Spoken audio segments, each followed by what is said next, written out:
अररिया में अभी क्या स्थिति है? हीट वेव जो अभी इतना चला उसका इफेक्ट कुछ उधर पड़ा कि नहीं है, खास करके मेज पर? हम लोग इथेनॉल का प्रोडक्शन कर रहे हैं बिहार में। Yes. किस उसका जो रॉ मटेरियल किस क्रॉप से लेते हैं? तो बिहार में कितने रिजर्वायर हैं? इंटरव्यू में किन मुद्दों पर कंसंट्रेट करना चाहिए कैंडिडेट को? तो मेज का डिमांड तो बढ़ गया, सप्लाई उतना है नहीं, तो कैसे डिमांड एंड सप्लाई का जो गैप है कैसे फुलफिल कीजिएगा? बिहार के 2 कमिश्नरी को special hiring centre facility available है। कौन सा वो कमिश्नरी?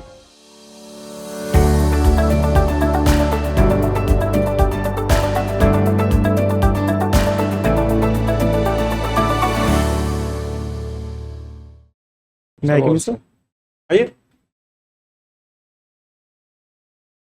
आइए। Good afternoon sir. Good afternoon. तशरीफ रखी जाए। आदिल आलम, बैठ जाइए। कैसे हैं? ठीक है सर। थोड़ा पैर को थोड़ा और क्लोज करेंगे। हाँ, थोड़ा सा और आइए ना, थोड़ा सा। हाँ बस ये दरवाजा को बंद करने के लिए इंतजार करने की नौबत नहीं आनी चाहिए, खुद बंद हो जाता है। उसकी फितरत में लिखा हुआ है खुला है तो बंद होगा ही। तो हमारे हाथ लगाने से, आपके हाथ लगाने से कोई फर्क उसको नहीं पड़ता है, उसकी फितरत है। स्प्रिंग लगा हुआ है इसलिए। तो जैसे अभी आप आए, आदिल, आदिल का मीनिंग क्या होता है बताइए इस पर। सर आदिल का मीनिंग होता है इंसाफ करना। क्या बात है, खुदा खैर करे, साफ होता रहे पूरे संसार में। तो दरवाजा अपने आप बंद हो जाता है। आए आप बिल्कुल प्रसन्न मुद्रा में। और प्रसन्न मुद्रा तब आएगी जब रात में आप सोएंगे ठीक से। जैसे इंटरव्यू आपका 5 तारीख को है, यस बहुत नज़दीक है, यस। तो 4 की नींद गहरी होनी चाहिए। और बिल्कुल सुबह उठे तो लगा एकदम फ्रेश है, 6 घंटे की अच्छी नींद हो। अच्छी नींद हमारे अगले दिन भर के कार्यक्रम को ठीक रखता है, दुरुस्त रखता है। तो कभी कभी लोग रात भर इंटरव्यू के दिन पिछली रात में इतना जगते हैं, इतना रट्टा मारते हैं कि सुबह उनको फिर 2 घंटा सोने का मौका मिलता है 3 घंटे। उससे फिर क्या होता है कि थका मांदा जैसे लग रहा है कि हाँ कोई वो बहुत परेशानी में है। चेहरे से, हमारे आपके चेहरे से झलकता है कि हम प्रसन्न हैं कि नहीं, थके हुए हैं कि नहीं, हम गुस्से में हैं कि नहीं। ये सब यहाँ से रिफ्लेक्ट होता है। तो रात की नींद अच्छी हो, सुबह आप चलें तो कुछ आप ही करके चलें, भूखे पेट नहीं चलें। भूखे पेट चलने से फिर वो थोड़ा सा बाद में लगता है कि हाँ कुछ मील खा लेना चाहिए। तो ज़्यादा खाया भी नहीं जाता है, वहाँ पहुँचने की जल्दी रहती है, हड़बड़ी रहती है, लेकिन कुछ खा लेना चाहिए जो भी है। और कपड़े आपके ठीक हैं, सिर्फ स्पोर्ट्स शू नहीं रहेगा। Yes sir. इसको आप नॉर्मल जो शू ब्लैक होते हैं उसको आप कर लेंगे। इसको यदि आप बना सकते हैं तो बनाइए, नहीं यस। यदि प्रतिबंधित है तो उसके लिए कोई इतराज़ भी नहीं है। बहुत लोग नहीं बनाते हैं। बहुत से अच्छे फंक्शन में, अपनी शादी में आजकल लड़के लोग जा रहे हैं इसी रूप में। तो कोई बहुत कंपलसरी नहीं है, आप आते हैं तो सिर्फ कर लेंगे और पूरी शिद्दत से और पूरी तैयारी से आप जाएंगे। आपकी सबौर से पढ़ाई हुई है ना? यस एग्रीकल्चर आपने वहाँ से किया 2023 में, लास्ट ईयर तो आपने किया है। यस।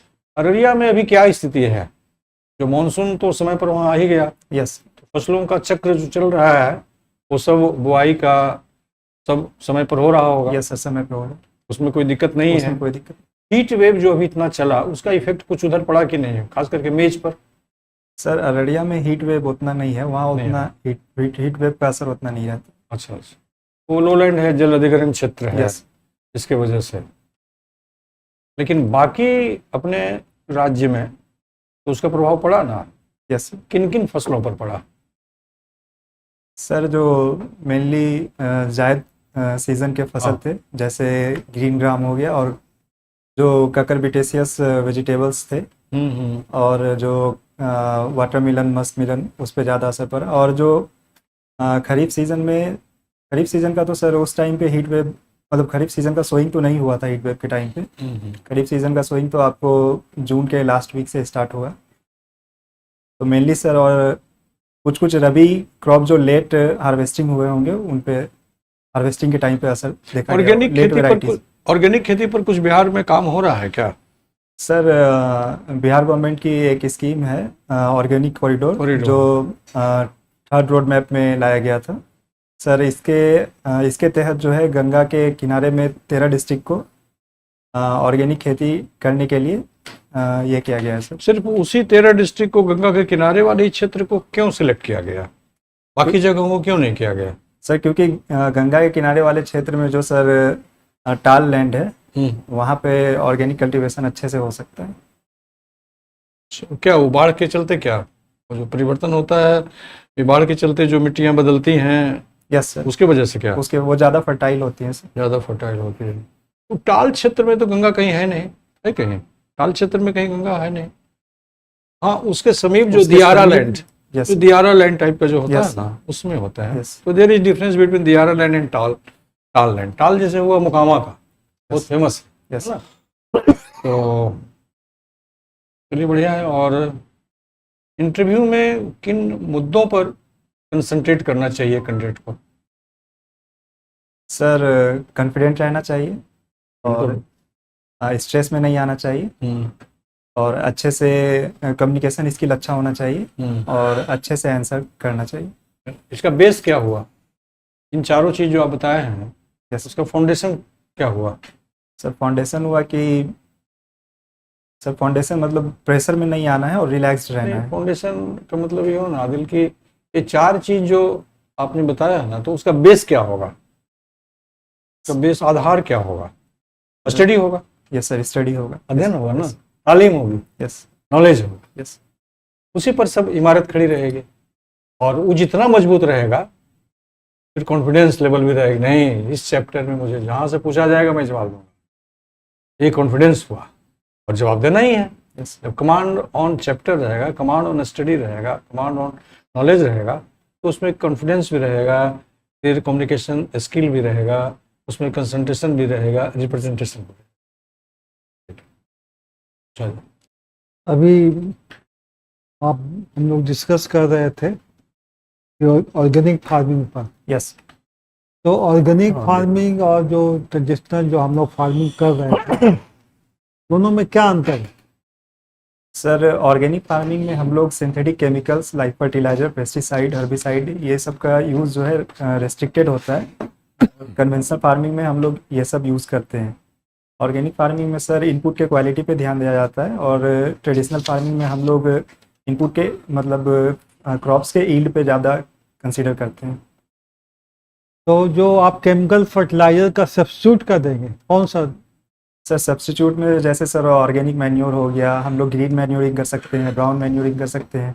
और पेस्टिसाइड में हम लोग बायो पेस्टिसाइड यूज़ कर सकते हैं, बायो फर्टिलाइजर यूज़ कर सकते हैं। वर्मी कंपोस्ट भी है, वर्मी कंपोस्ट सर FY है। फ्रेश मड है, सब। Yes sir.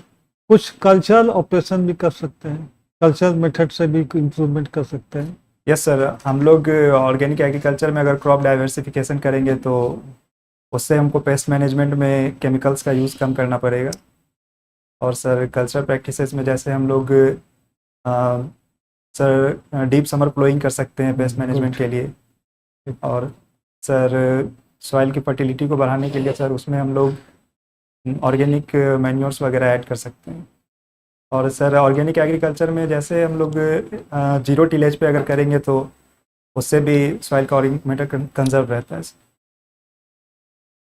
वो तो ठीक है। अभी अभी जो प्रॉब्लम्स है इसमें क्या क्या आ रहा है ऑर्गेनिक फार्मिंग करने में? सर पहला तो प्रॉब्लम आ रहा है ये कि इसमें कुछ कन्वर्जन पीरियड होता है 3 साल का। तो स्टार्टिंग में फार्मर्स को वो यील्ड नहीं मिल पाता है, तो फार्मर्स इसको अडॉप्ट करने से अभी पीछे हट रहे हैं। उस कन्वर्जन पीरियड के बाद फिर वो यील्ड मतलब कन्वेंशनल के बराबर यील्ड मिल सकता है। तो ऑर्गेनिक फार्मिंग करने का ख्याल क्यों आया ऐसा गवर्नमेंट डिसाइड किया या कि नहीं हमको ऑर्गेनिक फार्मिंग करना चाहिए? ये जो केमिकल फर्टिलाइजर देते हैं या पेस्टिसाइड देते हैं तो उससे क्या क्या नुकसान होता है? सर नुकसान तो है, जैसे सर बायोमैग्निफिकेशन हो रहा है, जैसे कि जो हम लोग केमिकल्स यूज़ कर रहे हैं फर्टिलाइजर या पेस्टिसाइड के रूप में, वो हमारे फूड चेन में इंक्लूड हो करके हमारे बॉडी में उसका कंसंट्रेशन बढ़ रहा है। हमारा इन्वायरमेंट पॉल्यूट हो रहा है सर, और जो फूड क्वालिटी है उसका डिग्रेडेशन हो रहा है। तो इस वजह से सर ऑर्गेनिक एग्रीकल्चर कंसिडरेशन में लिया गया। कितने जिलों में अडॉप्ट किया गया है ये ऑर्गेनिक फार्मिंग बिहार में? सर 13 जिलों में, गंगा के किनारे। गंगा की। तो उसमें एक लाइन हम आपको जोड़ना चाहेंगे कि जो ये लिया गया है ना, उसका एक उद्देश्य था कि जो केमिकल फर्टिलाइजर हम लोग यूज कर रहे थे, पेस्टिसाइड यूज कर रहे थे, हर्बिसाइड्स यूज कर रहे थे, तो क्या होता है ना कि आपने बरसात हुआ, नदी अथी नाला से तालाब में जाता है, फिर गंगा नदी में जाता है, गंगा के जाने से जो हैवी मेटल्स हैं वो गंगा में चला गया, यस तो मछलियां हैं हमारे पास और भी डॉल्फिन हैं, तो उनको नुकसान करता है, Yes. उसके थ्रू माध्यम से हमारे शरीर में आता है। यस हम लोग इथेनॉल का प्रोडक्शन कर रहे हैं बिहार में, यस किस उसका जो रॉ मटेरियल किस क्रॉप से लेते हैं? सर हम लोग मेज ले सकते हैं, शुगर केन ले सकते नहीं हैं। लेते क्या हैं अभी? अभी ले सर क्या मेज रहे हैं? कर्नल ले रहे हैं हम्म, और शुगर केन भी ले रहे हैं। शुगर केन शायद नहीं ले रहे हैं, कुछ कंफर्म हो लीजिएगा, शायद ओके मेज ही सर, ले रहे हैं। मैं देख लूँगा सर। तो मेज का डिमांड तो बढ़ गया, सप्लाई उतना है नहीं, तो कैसे डिमांड एंड सप्लाई का जो गैप है कैसे फुलफिल कीजिएगा, यानी प्रोडक्शन कैसे बढ़ाइएगा? सर डिमांड बढ़ गया है तो ऑब्वियसली सर उसका प्राइस भी इंक्रीज होगा, तो फार्मर्स प्रमोट होंगे उसकी क्रॉपिंग करने के लिए। हाँ, और हमारा जो बिहार का एरिया है मेज में, रबी मेज के कल्टीवेशन के लिए बहुत अच्छा एरिया है, बहुत अच्छा यील्ड है। और सर वर्ल्ड रिकॉर्ड भी बनाया है सर प्रोडक्टिविटी में नहीं मेज वो पे। तो हम मान गए आपका, और प्रोडक्शन कैसे बढ़ाया जा सकता है? सर इसका एरिया को इंक्रीज किया जा सकता है, अच्छा, और 2 सीजन में हम लोग मेज ले सकते हैं, खरीफ में भी रबी में भी। और जायद में? सर जायद में नहीं ले सकते। जायद में भी जहाँ सिंचाई की सुविधा ले सकते हैं ना? सर क्रॉप ड्यूरेशन अगर जायद में भी लेंगे तो हम लोग फिर 3 क्रॉप नहीं ले सकेंगे। बहुत जगह जायद में दूसरे क्रॉप लेते हैं, वहाँ ले सकते हैं ना? यस सर, वहाँ ले सकते। यस वहाँ क्रॉपिंग इंटेंसिटी बढ़ा के इसको हम लोग प्रोडक्शन को यस बढ़ा सकते हैं। यस क्वालिटी प्रोटीन मेज का नाम सुना है क्या? यस क्या होता है? सर मेज में कुछ जो अमाइनो एसिड्स हैं जो प्रोटीन होते हैं उसकी डिफिशियंसी होती है, उसको इंक्रीज करने के लिए, जैसे सर ट्रिप्टोफान, लाइसिन, ये सबको इंक्रीज किया गया है और उसको क्वालिटी प्रोटीन मेज बोला गया। उससे क्या वैरायटी बनाई फायदा गई होगा? है। सर उससे फ़ायदा ये होगा कि सर न्यूट्रिशन सिक्योरिटी होगा, जो हम कुछ रोग लग जाते थे जो कंटिन्यूअस मेज सर प्रोटीन की डिफिशियंसी से सर क्वासियोर्कर और मेरास्मस। कोलागेरा नाम का डिजीज सुने थे ना? Sir pellagra disease sir vitamin B3 के डिफिशियंसी से होता है।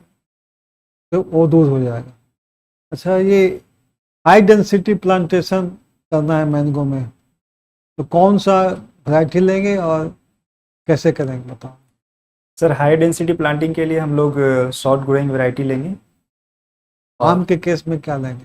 मैंगो के केस में सर आम्रपाली वैरायटी हम लोग HDP में यूज़ करते हैं, और सर उसका स्पेसिंग कम रखेंगे, और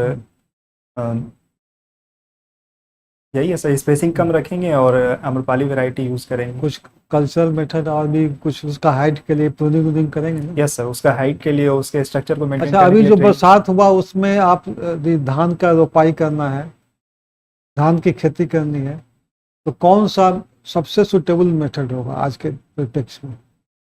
सर लोलैंड एरिया है तो हम लोग ट्रांसप्लांटिंग करेंगे, और अगर अपलैंड एरिया है तो DSR को सुटेबल माना जा रहा है, क्योंकि क्रॉप ड्यूरेशन उससे कम हो जाता है। Thank you. हाँ, ये हाल के कुछ दिन पहले, हाल ही में अररिया के पास कोई पुल जो है ध्वस्त हो गया था Yes. उद्घाटन के पहले। यस तो मेरा सवाल ये है कि उसकी कितनी लागत से बन रही थी और कौन सा नदी है? सॉरी सर, मैं अभी रिकॉल नहीं कर पा रहा हूँ, ओके, मैं देख कोई लूँगा। बात नहीं। ये बताइए वहाँ का सॉइल टाइप क्या है अररिया का? सर एलुवियल सॉइल, सैंडिलोम नहीं है क्या? सैंडिलोम सर एलुवियल का ही टाइप होता है, सैंडिलोम। ठीक है। आपका क्रॉपिंग पैटर्न वहाँ का क्या क्या है? सर क्रॉपिंग पैटर्न हम लोग खरीफ में राइस लेते हैं, और रबी में वीट लेते हैं, मेज़ भी लेते हैं, और रबी में मस्टर्ड भी लेते हैं, और जायद में हम लोग सर ग्रीन ग्राम भी लेते हैं। अच्छा, अभी मखाना के ऊपर एक क्लस्टर बना है, वो कौन कौन सा डिस्ट्रिक्ट है उसमें? Sir mainly Mithila region, sir Madhubani, Darbhanga, Samastipur. आपका उधर साउथ में उधर का भी है, सर अररिया, पूर्णिया, किशनगंज और ये सारा किशनगंज, चीज यस। उसमें 8 डिस्ट्रिक्ट है। तो बिहार में कितने रिजर्वायर हैं, जलाशय? सर मैं अभी रिकॉल नहीं कर पा रहा हूँ। अभी कृषि यंत्रीकरण के लिए बिहार सरकार फंड देती है, इंडिविजुअल फार्मर को भी देती है और ग्रुप हायरिंग सेंटर को भी देती है। कितना रेंज है उसका, और जो फार्म इक्विपमेंट्स बनाता है उसको भी देती है सब्सिडी। सब्सिडी का रेंज बता दो। सर 40 से 80% ठीक तक है। की सब्सिडी। और मैन्युफैक्चरर को? सर मैन्युफैक्चरर को मुझे एग्जैक्ट तो पता नहीं है सर, मैं गेस कर सकता हूँ। करिए। सर मैन्युफैक्चरर को सर 20 से 40%। 10%। ठीक है, ओके। कस्टम हायरिंग सेंटर का नाम सुने हैं? Yes sir. और स्पेशल कस्टम हायरिंग सेंटर ये, ठीक है। यस। तो उसमें जो है बिहार के 2 कमिश्नरी को वो special hiring centre facility available है। तो कौन सा वो कमिश्नरी है? सॉरी सर, मैं अभी रिकॉल पता कर लीजिएगा उससे पहले, ठीक है। अब ये बताइए आप, ये यहाँ जो है हनी हनी का बिहार में क्या पोजीशन है, माने इंडिया में क्या पोजीशन है क्वालिटी और क्वांटिटी में? हनी हनी यस सर, हनी का पोजीशन सर अभी वर्ल्ड में लीडिंग तो नहीं है, लेकिन हाँ? सर वर्ल्ड में लीडिंग पोजीशन तो हनी का नहीं है इंडिया में। कहाँ इसका रिसर्च वर्क होता है? सर सॉरी सर, मैं रिकॉल। पूसा, ठीक है। और इसका कौन सा जीनस, कमर्शियल जीनस और स्पीसीज कौन सा है? सर एपिस मेलिफेरा, ये कॉमर्शियल यूज। सही है। आप ये बताएं, लीची का कुछ है यहाँ पर? सर मुजफ्फरपुर में एनआरसी लीची है, और मुजफ्फरपुर में शाही लीची को जीआई टैग भी मिला है। और एनआरसी और कहीं है? सर एनआरसी मखाना भी है बिहार में, दरभंगा में। अच्छा, पान पर कहीं वर्क होता है? पान, सर मगही पान को जीआई टैग मिला है, और हाँ। मगध रीजन में। उसका कहाँ पर रिसर्च सेंटर है? बिहार में ही है? कहाँ पर है? इस्लामपुर, नालंदा। Thank you. और ये बताइए, अभी जो है सॉइल टेस्टिंग के लिए यस। बिहार में हर डिस्ट्रिक्ट में सॉइल टेस्टिंग चल रहा है, Yes. सरकार की ओर से बहुत सारा फंड दिया जा रहा है। तो नंबर 1 पर कौन है और सबसे कम कहाँ का सैंपलिंग हुआ है? सर सबसे कम तो अररिया डिस्ट्रिक्ट का सैंपलिंग हुआ है, और ऊपर? ऊपर सर पटना डिस्ट्रिक्ट। नहीं, नालंदा। अच्छा, ये पूछा जा सकता है, ये चूंकि वहाँ के हैं, हाँ, तो अररिया में पोटेंशियलिटी कम क्यों है? उसको एज गुड एज नालंदा क्यों नहीं हो सकता है? हाँ, कारण बताइए। आप वहाँ से हैं इसलिए। अच्छा, सर ने ठीक उसमें लगाया है, मतलब हाँ। आपसे बताइए। बताइए। वहाँ के फार्मर्स में सर अवेयरनेस की कमी है। कमी है। दूसरा? Yes, sir. और दूसरा है कि सर फार्मर्स को नॉलेज नहीं होगा कि सॉइल टेस्टिंग कहाँ पे करवाना है, और सॉइल टेस्टिंग से क्या क्या बेनिफिट्स है, तो फार्मर्स इसमें बढ़ चढ़ के हिस्सा नहीं ले रहे होंगे। तीसरा पर आइए। एक और है कारण, आपको तीसरा याद आइए है? ना, तो थोड़ा सोच के बता दीजिए। क्योंकि वो एरिया कैसा है, जो लोलैंड है ना, Yes, sir. दलदलियाँ Yes, सब है, sir. जल आ जाता है, Yes, sir. उसमें सैंपलिंग करने में Yes. जल अधिग्रहण क्षेत्र है। Yes. ये ये सब प्राकृतिक का इसीलिए नेचुरल कारण है। यस ठीक है ना। आईपीएम क्या है? Sir, integrated pest management. Nematode का नाम सुने हैं? Yes sir. क्या है? सर नेमाटोड जो है वो एक पेस्ट है जो प्लांट को क्या उसको हम खुले आंखों से देख सकते हैं? No sir. रोग कॉज करता है, किसी क्रॉप में करता है? वो कौन सा क्रॉप है बताइए? कुछ सर वेजिटेबल्स, सीरियल्स या रूट कुछ? नॉट नेमाटोड है एक मेलाइडोगाइनी स्पीसीज, हाँ। वो रूट गॉल डिजीज काउज करता है। नहीं, तो हम उसमें आपसे पूछना चाहे, वो क्या है? पीला पड़ना, गांठ हो जाना, तो छोटा हो जाना, बौना हो जाना, सूख जाना, यस सर। तो ये सब तो न्यूट्रिएंट के कमी के कारण भी हो सकता है यस सर। फील्ड में। Yes sir. तो अगर हम न्यूट्रिएंट अप्लाई कर दे रहे हैं तो दोनों में क्या अंतर होगा? जो निमेटोड के कारण होगा उसमें भी डाल दे रहे हैं, इसमें भी डाल दे रहे हैं, दोनों में क्या अंतर हो जाएगा? सर जो न्यूट्रिएंट के डिफिशियंसी से होगा उसमें न्यूट्रिएंट डालने के बाद सर वो सिम्टम दूर हो जाएगा, लेकिन अगर नेमाटोड की वजह से है तो वो परसिस्ट करेगा। ठीक है। चलिए, बहुत बढ़िया, excellent Adil. Thank you sir.